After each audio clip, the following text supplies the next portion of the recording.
Sting या energy drink बाबत आधी स्टिंग या एनर्जी ड्रिंक बाबत जो निर्णय घेण्यात आलेला आहे तो सांगते आणि त्यानंतर या ड्रिंक कंपन्यांना नेमकी काय नोटीस बजावण्यात आलेली आहे ते आपण जाणून घेऊ।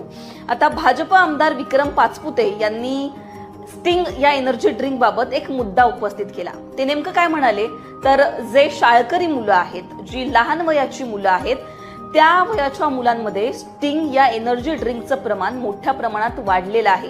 कॅफेन असेल, शुगर असेल यांची मात्रा या स्टिंग ड्रिंकमध्ये मोठ्या प्रमाणात असते आणि त्यामुळे या मुलांना त्याचं व्यसन होतं, त्याची लत लागते, जे की त्यांच्या शरीरासाठी हानिकारक आहे। त्यामुळे स्टिंग या एनर्जी ड्रिंकवर शाळकरी मुलांसाठी बंदी आणावी, 18 वर्षाखालील मुलांसाठी बंदी आणावी। तंबाखूवर जसं लिहिलं जातं, एक अलर्ट दिला जातो की ते हानिकारक आहे, तसंच या एनर्जी ड्रिंकवर सुद्धा लिहिण्यात यावं। त्याचबरोबर शाळेच्या परिसरामध्ये याला बंदी आणण्यात यावी, असे अनेक मुद्दे त्यांनी उपस्थित केले। आणि त्यानंतर अन्न व औषध प्रशासन मंत्री नरहरी झिरवाळ यांनी महत्वाचे निर्देश दिले। नरहरी झिरवाळ यांनी काय म्हटलं तर शाळांपासून 500 मीटर अंतर परिसरात आता स्टिंग या ड्रिंकची विक्री करता येणार नाहीये, हे निर्देश दिलेत अन्न व औषध प्रशासन मंत्री नरहरी झिरवाळ यांनी।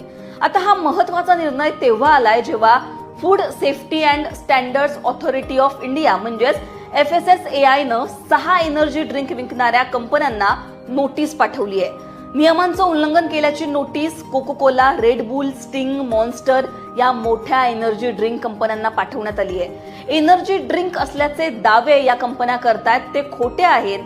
त्याच्यामुळे एनर्जी ड्रिंक अशी कुठलीच कंपनी बनवू शकत नाही।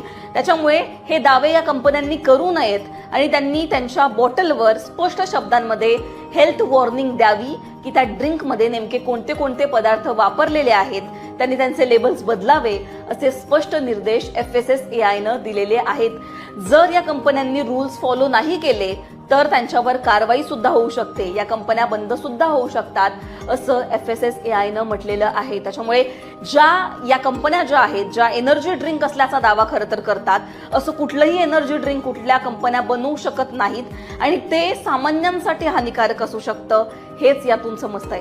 आता तज्ञ कॅफेन बद्दल काय सांगतात, कॅफेन हे शरीरासाठी किती हानिकारक आहे, कारण या एनर्जी ड्रिंकमध्ये कॅफेनचं प्रमाण सगळ्यात जास्त असतं, ते सुद्धा मी तुम्हाला सांगते। आता कॅफेन हे 100 मिलीग्रॅम पेक्षा जास्त शरीरात गेलं तर नशा येते, मेंदू, किडनी निकामी होतात। गरोदर महिला, स्तनपान करणाऱ्या महिलांनी ते घेऊ नये असं तज्ञ सांगतात। बाळाला अपंगत्व किंवा मानसिक विकलांगता याच्यामुळे येते। थोड्या प्रमाणात जरी 4 ते 5 वेळा हे घेतलं तरी त्याचं व्यसनच लागतं, असं डॉक्टर जगदीश वाबळे सांगतात। त्याच्यामुळे हे जे ड्रिंक्स आहेत, एनर्जी ड्रिंक, यांच्यामध्ये कॅफेन, शुगर यांची मात्रा मोठ्या प्रमाणात असते आणि त्याच्यामुळे शाळकरी मुलं जे सतत हे एनर्जी ड्रिंक उन्हाळा असेल किंवा त्यांना ते आवडतं, त्यांना ते टेस्टला चांगलं लागतं, याच्यामुळे घेतात आणि त्यामुळे त्यांना त्याची लत लागते, व्यसन लागतं आणि त्यांच्या शरीरावर त्याचा हानिकारक परिणाम होतो, असा मुद्दा सभागृहात मांडण्यात आला। आणि त्यानंतर अन्न व औषध प्रशासन मंत्री नरहरी झिरवाळ यांनी निर्देश दिले की स्टिंग हे ड्रिंक शाळेच्या 500 मीटर अंतर परिसरात विकलं जाऊ नये। दुसरी यातली महत्वाची गोष्ट आहे ती म्हणजेच एनर्जी ड्रिंक्स बाबत ज्यांना नोटीस पाठवण्यात आलेली आहे आणि त्यांनी स्पष्ट शब्दांमध्ये हेल्थ वॉर्निंग द्यावी, ते नियमांचं पालन करत नाहीयेत असा थेट ठपका जो आहे, असा थेट ठपका FSSAI नं लावलेला आहे। त्याच्यामुळे एनर्जी ड्रिंक तुम्ही सुद्धा सतत पित असाल तर काळजी घ्या। त्याच्यामुळे एनर्जी ड्रिंक तुम्ही सुद्धा सातत्यानं घेत असाल तर हे शरीरासाठी धोकादायक आहे आणि मॉन्स्टर असेल, रेड बुल असेल, स्टिंग असेल, या सगळ्या एनर्जी ड्रिंक पिताना त्याच्यावरचं जे लिहिलेलं आहे, वॉर्निंग जी आहे, ती वाचूनच पित जा, असं सुद्धा आवाहन करण्यात येत आहे। मला सगळ्यांना